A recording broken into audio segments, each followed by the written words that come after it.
We back up in this thing, man. Hey, this 2022 Qatar World Cup is shaping up to be a damn good one, man. We had some bangers this match day. I'm talking about Spain versus Germany. I'm talking about Cameroon versus Serbia. I'm talking about South Korea versus Ghana. Man, them boys was throwing it down. This week was do or die bad stop for a couple of teams, but we gonna start off with the goal of the week nominees, man. Come on now. First goal of the week nominee. We gotta have that man Lionel up there, bro. His little outside the BZ ground ball, bottom right corner that he did against Mexico. Next goal of the week nominee. We got Chesney from Iran. 8 minutes of added time at the end of the game. The score was 0-0. Outside that easy to put Iran on the board to get 3 points over Wales, a much needed 3 points to put them in better position to make it out the group stage, to make the round of 16, man. Next nominee, we have that man Levi from Croatia with a rocket team.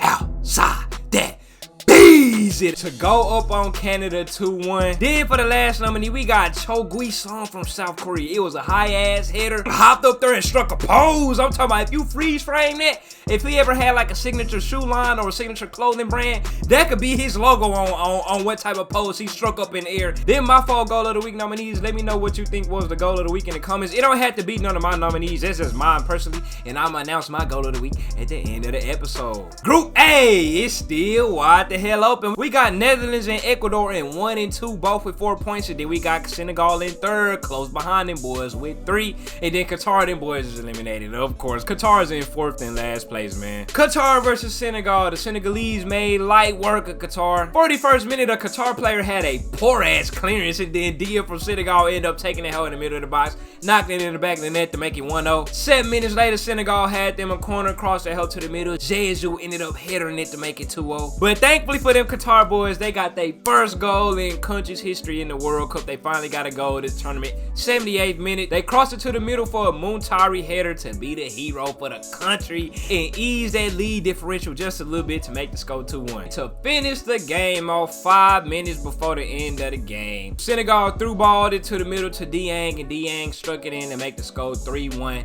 Qatar becomes the first host country to lose multiple group stage games in the World Cup, man. And them boys is eliminated from round of 16 contention, which y'all already knew. Netherlands versus Ecuador. The Dutch started off the scoring off early. Cody Gakpo with a outside that easy for his second goal of the tournament, putting him up there for golden boot contention. Right outside of halftime, Ecuador got them a goal, and who else was it?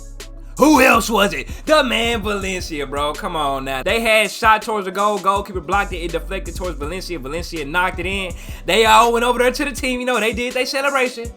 That hoe so live, bro. They gotta be the livest team celebration this year that I seen. That goal made Valencia his 3rd goal of this World Cup, which puts him to the top of the list for the Golden Boot Award contention. And sadly, not too long after that, that man had to get stretchered off the field because of an injury that he sustained, and he was on a bench with a fat ass ice pack around his leg, bro. I don't know how severe this injury is, or I don't know if he gonna have to miss some games, but if he do, it's gonna be a travesty for them Ecuador boys, man. But yeah, the game at the tie 1-1. Netherlands is in a first place spot, I'm assuming because of yellow cards, because they got the same goal differential. So Ecuador probably got more yellow cards than Netherlands, so Netherlands in that #1 spot. Group B. England is in that top spot, as we all know. They have 4 points. Iran is in second with 3. USA is in third with 2, and we got Wales in 4th place with 1. Literally, even though Wales is in last, they still have a chance of making a round of 16, man. Wales and Iran. I'm sure everybody and their mama thought Wales was finna whoop up on Iran because, you know, that previous game they had got destroyed by England 6-2. But that indeed did not happen. First off, the game was scoreless until added time. 86th minute, Wayne Hennessy, Wales goalkeeper, he had got a red card and got the hell booted off the field. He had Seamus Celtic cross bicycle kick Taremi in the damn head when he was going for the ball. And the ref initially gave him a yellow card. I was like, what? That is a clear shot. Obvious ass red card, but then they looked at VAR and they gave him a red card. I was like, yeah, you need to get bro out of here. And then Wales had to play with 10 men. It was hella added time. I forgot how much added time it was initially. Maybe it was like 12 or something like that. Everybody was for sure this game was gonna be a 0-0 draw. 8 minutes of added time. Chesney from Iran with a outside outside that easy to put Iran ahead on the board 1-0 and to take 3 points from Wales. And they wasn't comfortable with that 1-0 lead either. They say we need us some goal differential cushion. 2 minutes later, 11 minutes of added time, Razain popped it over a Wales defender and over the goalkeeper at the same time to make the final score 2-0. Iran Dos-a-Ceros, them Welsh boys. Ass, man. Me as a USA boy, I was hoping for a 0-0 tie, but if any team would win that game, Iran winning was the favorable opposition for us compared to Wales winning. So I was satisfied for that result. And this brings us to England versus old US of A. You already know, I already made a video on this. I already talked about it on stream and whatnot on how I felt about it. Before the game, Wales fans talking about some, I can't wait till England humbles you, bruv. Them English boys talking about some, bruh, we finna whoop you 4-0, 5-0, we finna demolish y'all. USA dominated they ass that whole match. I ain't even gonna speak on it again. This meme on the screen right here was just basically like a summary of the whole match. Tyler Adams, Captain Tyler Adams of Leeds United, was bullying them boys. Mason Mount, headlock. Booyah, headlock. Harry Kane, headlock. Come on now, bro. Like I say, it's either England is overrated as hell, or United States of America is underrated than a hoe, and y'all ain't know what type of talent we had over here cooking up. If we had just a tad bit of good finishing, boy, we would have won that game by 3-0, dead ass. But yeah, that game ended 0-0, and now the United States of America.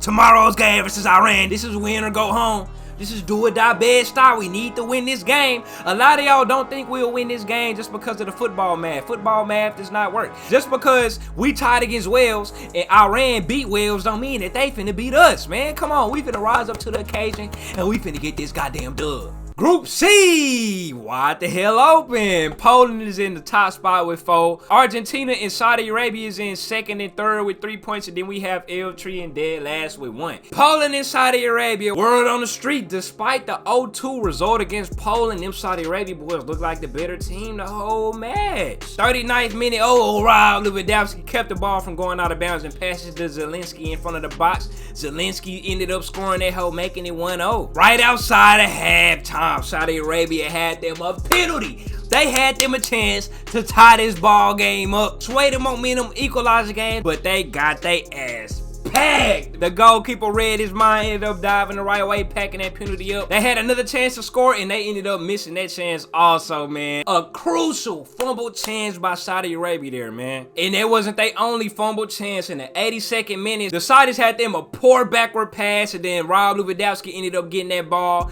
and scoring his first World Cup goal in career history. Shout out to that man, Rob Lewandowski. He also made the score 2-0. Poland, Dos-a-Ceros, Saudi Arabia. Argentina versus L3. This game was supposed to be, it was gonna be do or die for Argentina, but Saudi Arabia ended up losing to Poland, so it wasn't necessarily do or die, but it's still a crucial game. It still was a crucial game that they needed to win, man. This game was physical as hell that first half. Everybody was flopping. Everybody getting trucked on the ground. It's crazy as hell how quick people switch up, because I was live streaming this on Twitch. Everybody was like, bro, where is Messi? Messi is a ghost, man. Is he still gonna be the GOAT after this? Because it was looking like this game was gonna end 0-0. It looked like it was gonna be a 0-0 draw.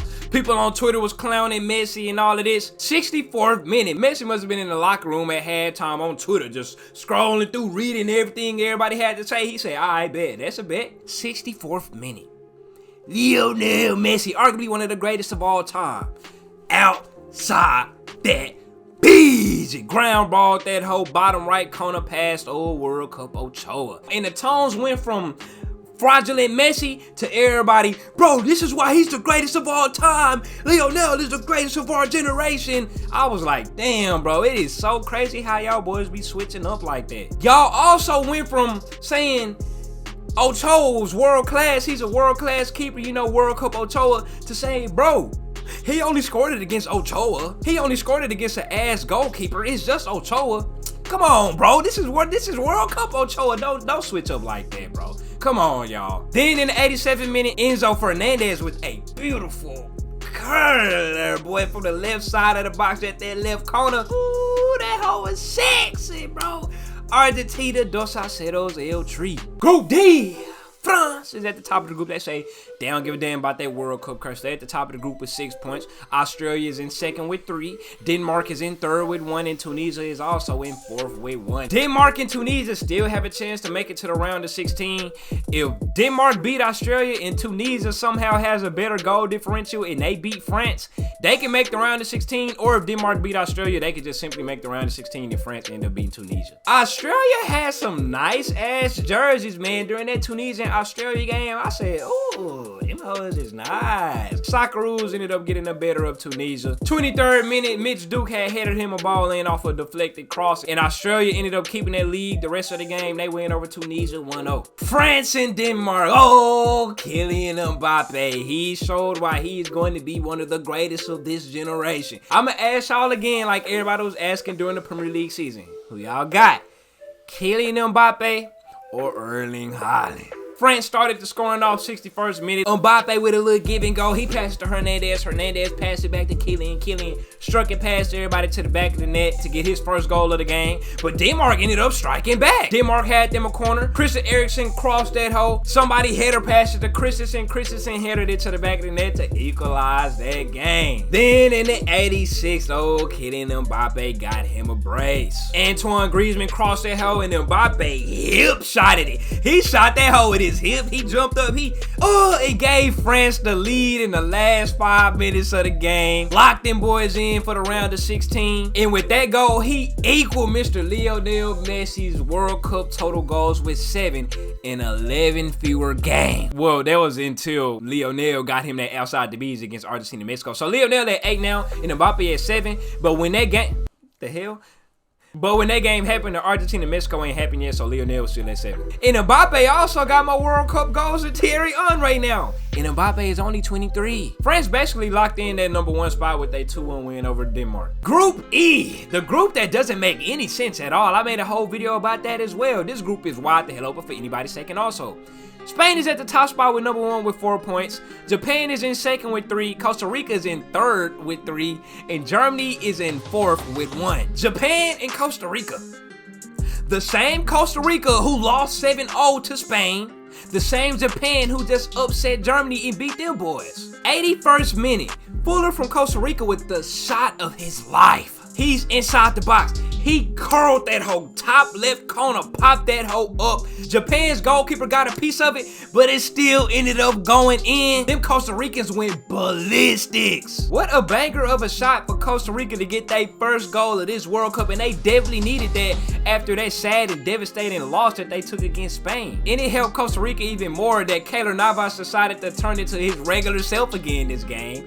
He returned to his regular form, and he was real clutch for them boys to keep Japan out that goal. Costa Rica beats Japan 1-0. Spain and Germany. What a game this was. This had to be like one of the most entertaining draws I have ever seen. This match was the definition of an exciting ass draw. This game was supposed to be do or die for Germany, but Japan, everybody expected Japan to beat Costa Rica, but that didn't happen. So I'm pretty sure that took a lot of pressure off Germany, as this wasn't really like a must-win game anymore. Because if Japan would have won, Germany would have needed to win this game to still be in contention for the round of 16. That man Jamal Musiala, he said he don't give a damn about none of that Pedri talk. He don't give a damn about none of that Gavi talk. My name is Jamal. He dead ass was the best player on the field that match, man. It was 0-0 at halftime. 62nd minute, the Spaniards got on the board. Threw ball to the middle to Morata. Morata was cutting and he tapped the ball in to make it 1-0. Then them Germans got on their ass. They locked in and say, bro, we ain't no way we finna lose this game to these Spaniards right here, bro. 83rd minute, Musiala had the ball. He like chested it and he was fumbling the ball and he had tried to dribble a little bit more. And that man full Kroger's back there. He say, man, move! He straight took the ball from Jamal and he ended up scoring it himself. After he scored, he ran to the corner. Yeah! And that man Jamal was just back there like, man, bro, whatever. He was salty as hell that fool stole his ball like that. But hey, it is what it is. If you see an opportunity in front of you like that, you might as well go on and take it. It's the World Cup. This do or die bad stop. But yeah, this game, this German team, the same team that lost to Japan, who just lost to goddamn Costa Rica, who lost to Spain 7-0. They was the better team on the pitch this match, man. The game ended tied 1-1. Group F, we got Croatia in top spot with 4. We got Morocco in second with 4. We got Belgium fried asses in third with 3. Then sadly, them Canadian boys, already done lost contention. They already out the World Cup, man. They first World Cup since the 80s or something like that. They already out. They in last place with 0, unfortunately. The CONCACAF boys, man, you know, Canada little bro. They like our little bro. They United States little bro. I feel bad for them, man. Belgium and Morocco. Shout out to Morocco, boys. They coming for my head now because of the previous comments I've made in the past about Morocco's national team. But the thing is, I'm still not a believer. Belgium are some frauds.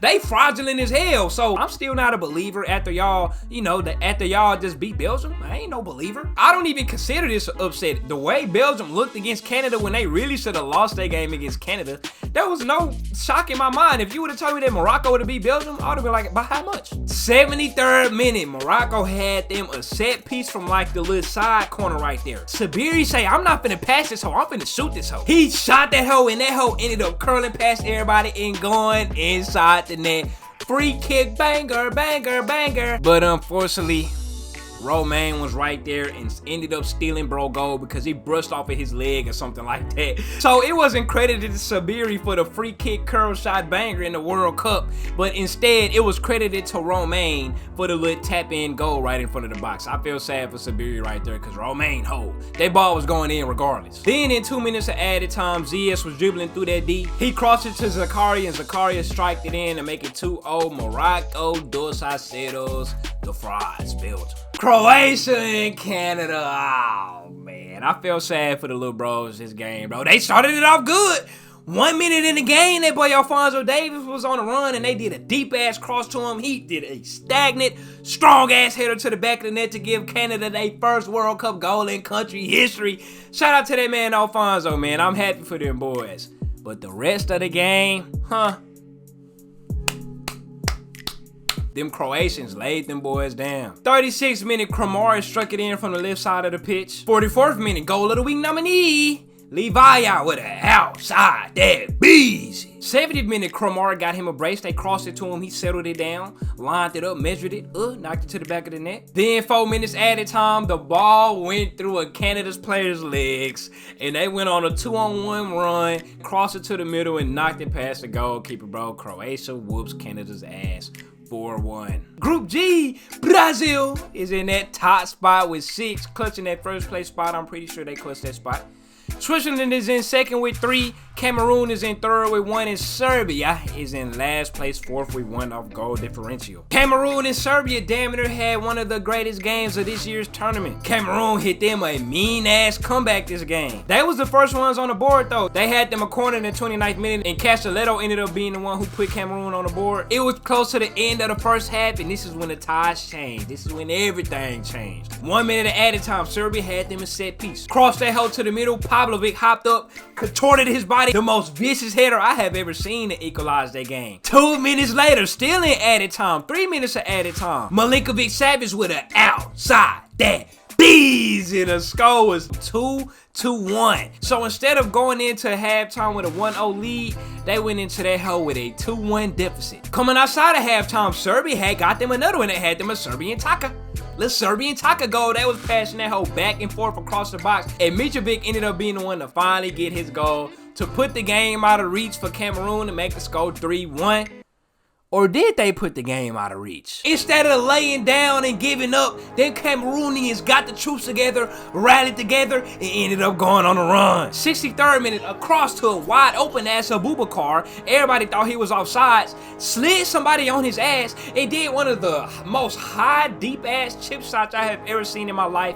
It ended up bouncing in and bouncing up and going into the net. He didn't even celebrate because he thought it was offside. They ended up reviewing it, and they gave that goal to Abubakar to make the score 3-2. 3 minutes later, they was on a counterattack, and that same Abubakar who just scored that chip shot threw ball they held to the middle to Choupo-Moting, striked it in to equalize the game. Just like that, all in 3 minutes. The Cameroon boys showed some heart. They showed that fire. They showed that African spirit, man. The game ended tied 3-3. Serbia does indeed don't get 3 points. Both of them ended up with 1. Brazil versus Switzerland. Brazil is looking to lock things down while Mr. Neymar is hurt tending to his ankle. It was looking like this game was going to end 0-0, man. Vinicius had got a goal called back because Rafinha. I think Rafinha was the one who was offside. But then 83rd minute came. Vinicius to Rodrigo. Rodrigo to Casemiro, and Casemiro struck that hoe to the back of the net with force. I'm talking about half volley inside the box, far corner, boy. Brazil over Switzerland 1-0. Group H, we got Portugal sitting at that top spot with 6. We got Ghana sitting in second with 3.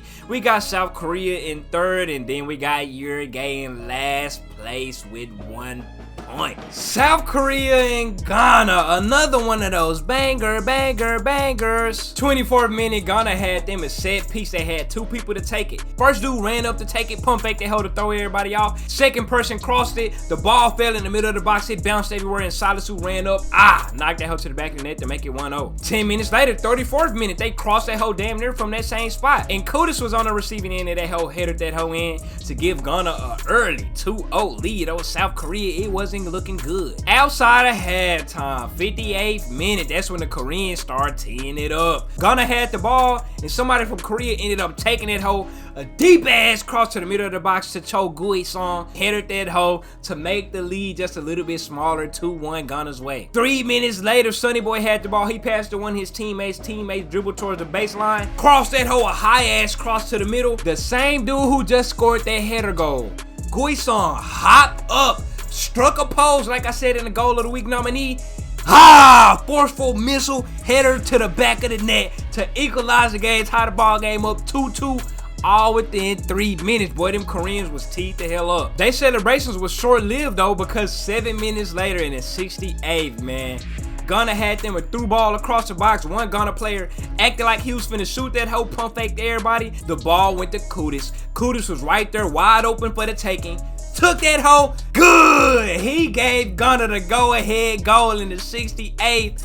3-2 Ghana way. The rest of the game was a goddamn banger of a game. South Korea with multiple chances, but Ghana's goalkeeper cuts the hell up and denies and spoils South Korea's comeback. Ghana gets that dub 3-2, man. Sonny Boy was crying and everything. There was a Ghana coach or somebody on the staff was trying to take a picture with Sonny Boy, and Sonny Boy was sitting there crying and whatnot.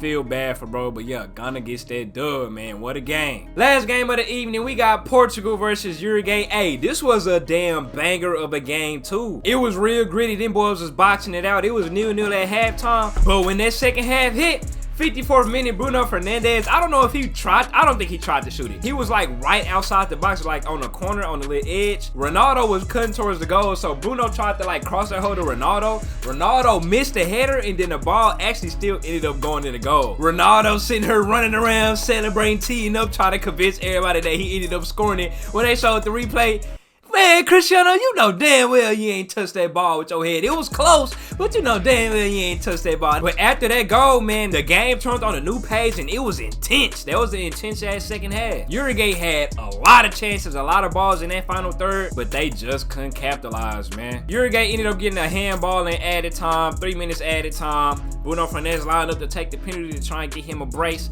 He little stutter step, walk up to it, do the little hop, see the goalkeeper dive that way, he hit it the other way. He scored that hoe for his Braves, run over to the corner, celebrate. Them Uruguay fans flicking them off and stuff like that, cussing them out, and you know, and he could have had him a hat trick. He had 2 chances to get him a hat trick. One was denied by the keeper with a clutch ass save, and then the second one was denied by the post, man. It just wasn't meant for him to get that hat trick. But yeah, man, that's the end of this round 2 of the World Cup 2022 Qatar. It's shaping up to be a good ass World Cup. I know before the World Cup happened, everybody was gonna be like, bro, this is gonna be the worst World Cup in history, man. It's in Qatar, and it take place during the winter. It's gonna be the worst ever, you know, all of that. It has been the exact opposite. Straight fire. Straight fire. This whole World Cup, and I'm glad it's straight fire, because this is my first World Cup, man. One to remember, and it's gonna make it even better if all USA qualify for the round of 16 by beating Iran tomorrow. Come on, USA. Hey, stay tuned. Follow me on Twitch. I'm definitely gonna be live streaming that game.